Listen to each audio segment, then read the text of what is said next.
al micro o macro de salud de los martes lo prepara quien fue director del Pasteur, Carlos Gagliano. Bienvenido, doctor. Hola, Sergio, Florencia, Gustavo, Paloma. Sí, le decimos macro porque dura media hora. Normalmente los micros son de 5 a 10 minutos, así que le hemos puesto un macro de salud. Antes de empezar y presentar a nuestro invitado de hoy, dos temas. El primero, nuestra solidaridad absoluta y total con el Hospital Garrahan como institución, y a los trabajadores, independientemente sean residentes, médicos, enfermeras, administrativos, nuestra más total y absoluta solidaridad con este hospital, que es un hospital, digamos, en el campo de la pediatría, el más importante de la Argentina, es un referente latinoamericano y está considerado como uno de los mejores hospitales del mundo en varios temas, pero básicamente en dos: lo que es oncología pediátrica y lo que es trasplantes en niños.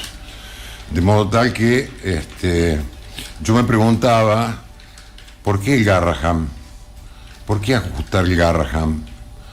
Un hospital sensible y conocido por todo el mundo. Y me parece que si este gobierno puede con el Garrahan, puede con cualquiera. Si doblega el Garrahan, doblega cualquier institución de la Argentina. Me parece que le va a salir mal la apuesta, pero es de altísimo riesgo, peligroso, retrógrado, reaccionario, insensible, cruel, y todos los adjetivos que podamos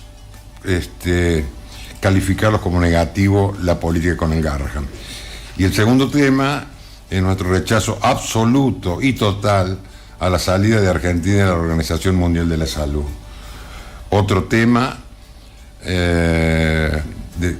retrógrado que nos retrotrae antes de año 48, cuando se funda la OMS, que puede tener críticas y puede tener errores y puede estar manipulada políticamente, y puede haber cometido alguna equivocación con respecto, discutible por supuesto, con respecto a la pandemia, pero que en modo alguno justifica la salida de Argentina. De modo tal que solidaridad y repudio. Dicho esto, hoy tengo un gusto particular de traerlo a Fabricio Stechina, que es un médico generalista formado en el Pasteur, formado en el posgrado de la residencia de Medicina General. Se quedó en la guardia en el 2001 y hoy es probablemente el decano, es decir, el médico de guardia con más experiencia que tiene nuestro hospital. Es el jefe de día de los días miércoles, y con él vamos a charlar un poquito qué significa estar 24 horas de guardia en el Hospital Pasteur. Fabricio, te damos los buenos días y agradecerte sacarte de tu rutina diaria un rato para charlar sobre qué pasa en el hospital un día de guardia. Bueno, Carlos, muchas gracias por la invitación, muchas gracias a Sergio también, que lo conozco de hace muchos años. Lo conocimos en una circunstancia especial que después, si hay tiempo, lo vamos a charlar. Sí, le vamos a recordar. Lo primero que quiero hacer es sumarme a cada una de las palabras que acaba de decir Carlos, porque es como dice él, es muy cruel meterse con la salud. Es un punto que no lo debemos permitir, es un punto que tenemos que cortar. La salud de la gente es algo que no debemos permitir que se avance sobre esa situación, y yo creo que el Garrahan, no debe haber uno aquí que no conozca a alguien que de alguna forma haya utilizado al Garrahan, porque conoce a algún nieto, sobrino, vecino que lo haya necesitado por la complejidad de esa institución, y que en sus provincias no lo hayan podido dar una solución. Así que me sumo a cada una de las palabras, Carlos. Bueno, la verdad es que escucharlos nos retrotrae a todo lo que hicieron también ustedes, todo lo que es el cuerpo médico, médicos, enfermeros durante la pandemia. Recuerdo que cada marcha que se hacía o cada movilización posterior iba y terminaba dando una vuelta simbólica de abrazo al Hospital Regional Pasteur. Aquí en la cercanía tal vez es más fácil el reconocimiento, y lo del Garrahan duele porque cuesta que cale tanto en al Pasteur como que lo tenemos incorporado. Pero bueno, ¿cómo es estar 24 horas? ¿Qué pasan en 24 horas en esa guardia? Porque ayer en una consulta médica con alguien que estuvo como haciendo la guardia del Pasteur, dice que generalmente siempre son urgencias. Y cuando algo que llega a la guardia no es urgencia, el que llega a la guardia te la hace sentir como una urgencia.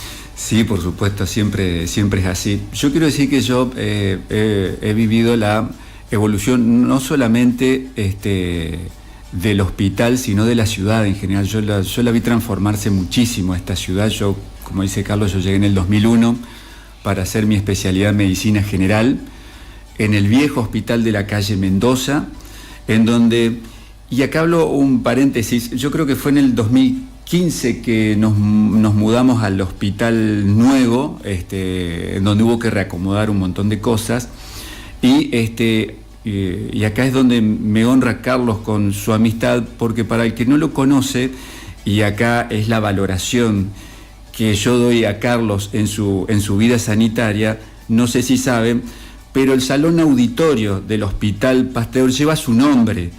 Y no le ponen el nombre a cualquiera, o sea, mi nombre, yo creo que a mi nombre no lo van a poner ni al patio, digamos, pero esto quiere decir el reconocimiento y es el trabajo de alguien hacia la salud. Así que quiero hacer en este micrófono, para el que no lo conoce, al doctor Carlos Gagliano, el auditorio en donde se presentan casos, en donde es el lugar también de algunas ceremonias, como hace poquito de entrega de los diplomas de los residentes que se van, y también de los ateneos y de la instrucción científica que se da allí, lleva el nombre del doctor. Quería hacer ese pequeño punto. La guardia de 24 horas, fue variando mucho. En una estructura vieja, en donde por esos pasillos donde seguramente caminó algunos pasos Sabatini, uno se sentía, digamos, el hospital. Yo conocí otro, parecía un hospital, le voy a decir sincero, parecía un hospital lúgubre, un hospital creado para otra época, en donde las necesidades iban cambiando muy rápidamente, y el hospital fue quedando muy viejo por muchas cuestiones, y fue creciendo, dejó ser una entidad sanitaria, y la gente fue poniendo expectativas a ese hospital, y nos íbamos quedando, y la solución la íbamos dando mal que mal los que estábamos ahí, y nos consideramos un poco en la trinchera en una época, y vino entonces una primera pandemia. La primera pandemia llegó en el 2009, que fue la primera gripe, en donde no recibimos, duró no mucho, pero toda la gente estaba muy desesperada porque tocaba a los niños fundamentalmente. Fue una pandemia que tocó a los niños, y fue mucho tiempo de mucho estrés. Éramos pocos, no éramos muchos trabajadores en la guardia del hospital, una enorme cantidad de gente, y con una estructura que hacía agua, porque es un momento donde la guardia daba había una puerta de por medio, y la gente estaba ahí esperando y escuchaba todo amontonados con una... Entonces esa estructura física... Una puerta gris, y la gente golpeaba el vidrio. Sí, donde uno se ponía nervioso, porque uno lo último que quiere es dejar esperar demasiado tiempo, pero era un volumen tan grande. Bueno, eso fue una primera pandemia. Y le soy sincero, cuando vino esta segunda, uno por supuesto veía lo que pasaba en Europa. La verdad que uno pensaba, va a ser parecida, uno ya venía viviendo, y no, fue una cosa totalmente distinta, de otra índole, en donde...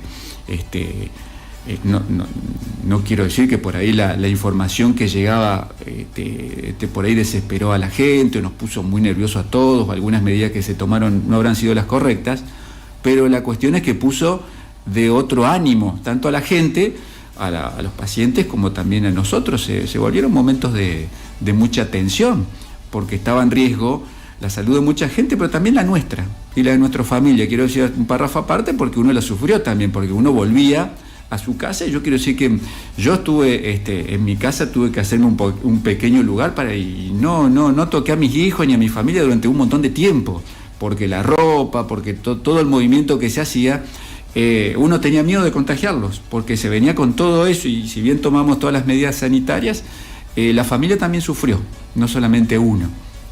Así que todas esas cosas fueron pasando. Eso como anécdota, digamos, de las pandemias, que son cosas importantes. Y después, cuando se fue la pandemia, nos enfocamos nuevamente en ver la problemática que está siempre. Una es la accidentología, por supuesto, la enorme cantidad de traumas. Quiero decir que el Hospital Pasteur hace un tiempito ya se configuró en un centro de derivación neuroquirúrgica. Nosotros tenemos 5 neurocirujanos, ¿sí?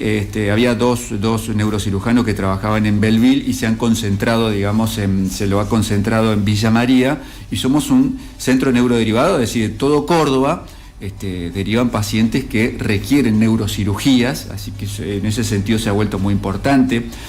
Es una institución que también tenemos un centro de hemodinamia, ¿sí? La nueva estructura permite, así que también en ese sentido somos un centro. No hay muchos, creo que estoy pensando en Córdoba, Río Cuarto y nosotros. Somos los 3 ejes, digamos, que bancamos toda esta situación para los 3 millones y pico de personas que viven en Córdoba. Y el otro tema que se ha vuelto importante es el consumo de drogas. El consumo de drogas uno lo vive mucho en la guardia del hospital, porque es el único lugar donde de alguna forma o de otra se puede darle algún tipo de contención. Yo soy jefe de guardia los días miércoles, se cuenta con un servicio de salud mental de guardia activa, pero bueno, estamos hablando de una patología con profundas raíces, que por ahí la guardia, que es un emergente de solucionar la urgencia, por ahí nos está costando mucho ver la forma que se puede encarar este problema, que se volvió muy importante y va creciendo, y es algo que lo vamos a tener que ver, supongo yo, también con los agentes sanitarios de la municipalidad. Vamos a tener que ver la forma de charlarlo entre todos. De la medicina que nos decía que ya era casi la mayoría de los casos que llegaban a la guardia tenían de alguna manera ese componente del consumo de sustancias. Sí, va creciendo, es una curva que se va volviendo exponencial. Yo de vuelta no tengo específicamente los números, seguramente las autoridades lo tienen, pero a mí no me hace falta los gráficos, yo lo vivo diariamente, y mucho de la accidentología tiene que ver con eso. A veces son cosas como peleas, así como si viene uno con la cabeza y ¿qué pasó? Y es un problema de consumo que se ocurre en los barrios, y gente que se desconoce no porque haya un problema personal, tiene que ver precisamente con consumos. Por ahí vienen policías lesionados, tiene que ver con este accionar que tiene que ver con el narcotráfico, con dealer, como se le dice ahora, y todo eso se lo ve en el Hospital Pasteur. Eso se volvió una situación muy importante, y no digo yo que no sea la guardia la que se tenga, pero vamos a tener que ampliar nuestra visión para ver de qué forma le entramos a dar una solución a esto, porque de vuelta se está volviendo importante, y la guardia de urgencia tiene muchas cosas para solucionar. De vuelta somos un centro de derivación neuroquirúrgico, cardiovascular, la accidentología va creciendo, y no lo digo yo. Si le pregunta a los bomberos, si le pregunta al 107, se lo van a decir, no hace falta que yo. Y entonces, el espacio físico, si bien se amplió, yo creo que no es el ideal, y de vuelta es un problema que se nos viene, y como agentes sanitarios vamos a tener que entrar a ver entre los que tomamos decisiones de alguna forma acá en Villa María. ¿Hay algún horario pico, como se suele decir, donde lleguen más casos a la guardia? Los horarios picos habitualmente son los horarios picos de la calle también. Es decir, yo cuando estoy tomando la guardia a las 8 de la mañana, mis compañeros me están dejando habitualmente en lo que hay una parte que se llama el shock room, o sala de choque, que es un lugar específico donde tratamos a la gente que viene de la calle directamente en la ambulancia, de un lugar especial apartado de lo que llamamos también las camas frías, donde por ahí son pacientes que tienen otro tipo de enfermedades como quirúrgico, que lo están revisando los cirujanos, o tienen cólicos renales. Este es un espacio aparte. Y el horario pico es el movimiento, supóngase, entre las 7 y 8 de la mañana. Todo el mundo va apurado a dejar los chicos, tiene que entrar rápido a trabajar, y ese suele ser un horario pico. Después disminuye a la mañana porque tenemos los consultorios abiertos, entonces por ahí disminuye un poquitito. Al mediodía suele haber otro pequeño pico. Y después yo le diría que entre las 7 y 8 de la tarde, en donde por ahí ya la gente vuelve a la casa y descubrió que el nene tiene fiebre, o uno no se siente bien, ya aflojó las tareas y se acerca a la guardia porque su dolencia fue creciendo durante el día, no pasó. Esta es la época de la gripe, de la faringitis, y ahí le diría que entre las 20 y entre las 24 también es un pico de pacientes no tan graves, pero en volumen es importante. Fabricio, son 24 horas. Son 24 horas. Tenés que estar las 24 horas. Hay que estar las 24 horas, que incluye un fin de semana también. Yo, por ejemplo, yo soy jefe de día de los miércoles, estoy mañana y vuelvo a estar el sábado. Y está bien que sea 24 horas. ¿Cuál es la explicación, digamos, para que haya una continuidad de los casos, un seguimiento de los casos? No, no está bien. No está bien fisiológicamente, o sea, humanamente no está bien. En otros países ya hace rato ya las guardias son de 12, en algunos casos de 8. Usted mira, ¿cuál es el problema entonces? El problema es la economía. Acá estamos hablando de sueldos. Todos tenemos, nadie vive con el sueldo del hospital, todos hacemos otra cosa. Entonces todos les hemos encontrado que una buena solución es hacer 24 y después te dedicas a otra cosa. Ya estás acostumbrado, como que tenés cuero curtido, entonces lo haces hace 25 años y lo seguís haciendo. Pero si me preguntás si está bien, no, fisiológicamente para el cerebro humano, para este cuerpo que tiene 51 años ya y hace casi 30 que hace guardia, y sí, no está bien. Lo ideal sería otra cosa, pero se sigue por cuestiones administrativas, te diría económicas, pero bueno, la economía de la Argentina es esta. Supongo que también dentro de ese panorama, de esa situación cruel, de ese tener que resolver en el momento un montón de situaciones en torno a un caso que acaba de llegar, también debe haber satisfacciones personales y profesionales. Sí, mirá, hay muchas cosas, y yo no sé por qué supongo yo que la mente del ser humano se queda por ahí, no sé, quizá con lo malo que le quedó, porque a veces nos toca dar la peor de las noticias, que es algo a la cual yo no me acostumbro todavía, pero hay que hacerlo. Salir a dar la peor noticia a un familiar es algo duro, lo tenemos que hacer, es algo que te deja muy mal por el resto del día. Por suerte no ocurre tan seguido, pero pasa, de vez en cuando pasa. Estamos hablando, y en cuestiones de accidentología, hay gente joven, no digo que sea mejor ni peor de una persona de más edad, pero decirle a un padre que se quedó sin un hijo es un tema fuerte todavía para cualquier ser humano, y eso nos cuesta. Y las satisfacciones, digamos, parecería que uno se lleva la satisfacción interna de que lo hizo bien, que salvó una vida, detectó un problema que si lo dejaba ir o no se detectaba, probablemente no se iba a solucionar, no llegaba a la noche, intervenciones quirúrgicas. Hace muy, muy poquitito llegó un muchacho accidentado que iba con una escopeta con un amiguito, él iba atrás con la moto, pasaron por las vías, la vía pegó un sobresalto, se cayeron, el rifle cayó para un lado, se disparó, y la bala se alojó en un espacio muy, muy difícil, que es el mediastino. Carlos Sá es un espacio que está entre los dos pulmones, ahí reside el corazón, es un lugar de muy difícil acceso. Horriblemente difícil. Y parecía complicado, no decir que... entonces, en la sala de shock, como les explicaba recién, se hizo...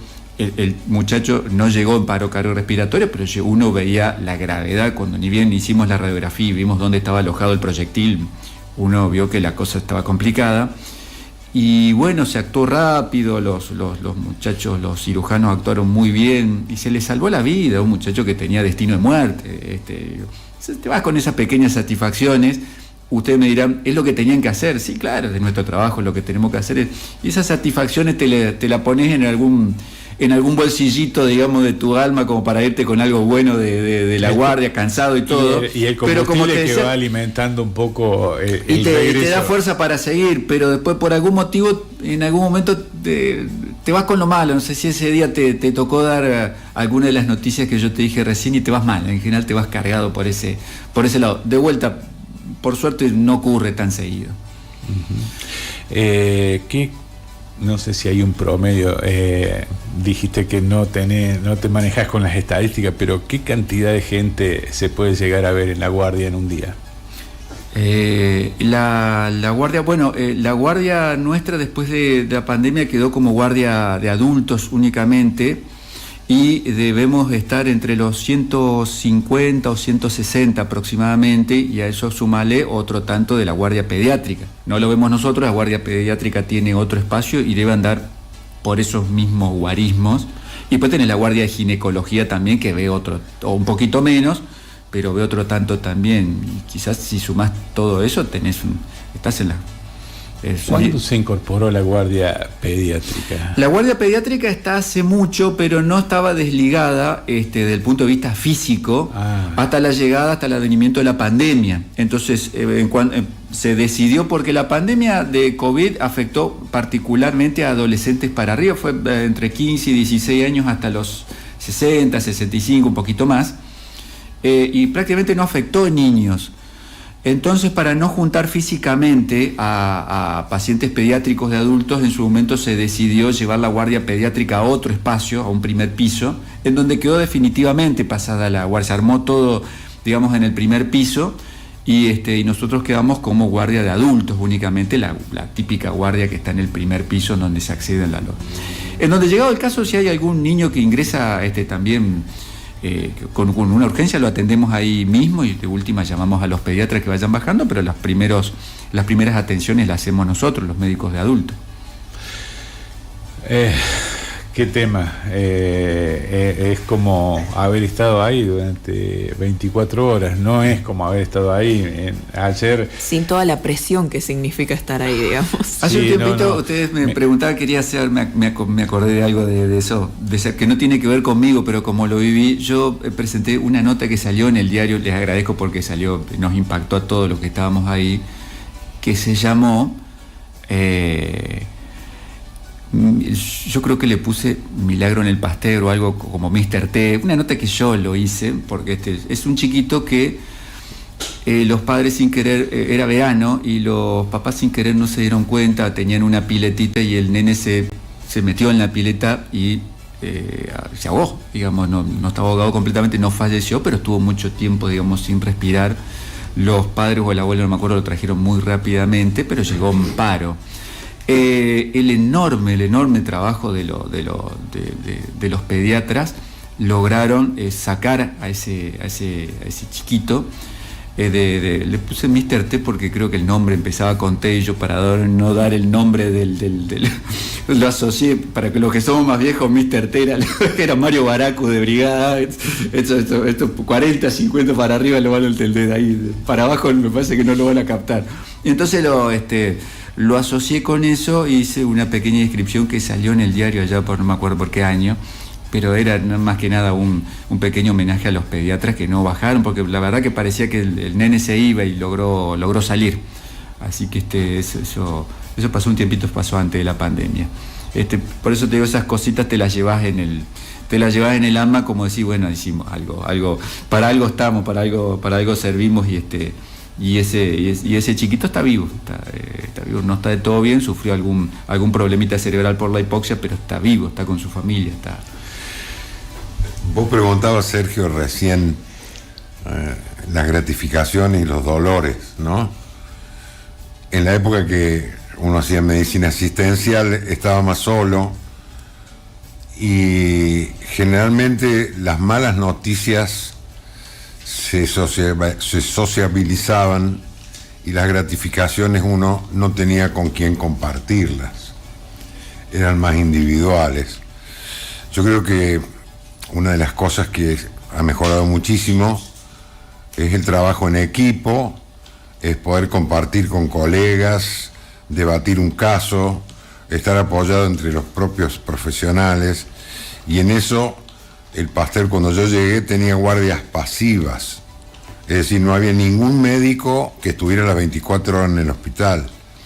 Logramos conseguir un médico por día, después pasamos a 2 médicos por día, y hoy la guardia es una guardia, te diría, activa, interdisciplinaria, con apoyatura en rayos, con apoyatura en laboratorio, con apoyatura en diagnósticos por imágenes, en apoyatura en distintas especialidades, y esto hace, el que se hizo ahí no lo sabe, pero el que tuvo solo de guardia sabe lo que significa trabajar en equipo, y esto es, bueno, una evolución natural que creo que algunos gobernantes quieren retrotraernos a volver a trabajar solos, porque están atentando contra las instituciones como están formadas y funcionando hoy. Sí, es decir, en cualquier situación, hace mucho tiempo, cada vez que nosotros vamos a un congreso, todo se volvió interdisciplinario. No existe más, digamos, uno lo ve por ahí con capa y espada, por ejemplo, al doctor Maradona, donde pobrecito en el medio de... Pero eran otras épocas y está muy bien, y uno no deja de valorar lo que hicieron algunos médicos porque era... Pero es un contexto totalmente distinto, y hoy la medicina rural está muy bien, pero primero acá nosotros nos hemos vuelto en un centro muy importante y de referencia. Y la medicina evoluciona todo el tiempo. Yo hoy tengo el apoyo de traumatología, y la gente, las personas que concurren al hospital y necesitan un traumatólogo. Yo soy un generalista, lo puedo atender, le puedo hacer una radiografía, pero a la hora del yeso, para que el yeso quede bien, para que las explicaciones sean las adecuadas y el tratamiento también sea el adecuado y la información que le llegue al paciente, necesita un traumatólogo, y lo necesitamos. No podemos hoy prescindir, mira, nos quedamos sin plata, no tenemos, te la vas a tener que arreglar solo, y sacamos al traumatólogo, empezamos a sacar al pediatra. No puede ser, y no hay que permitirlo.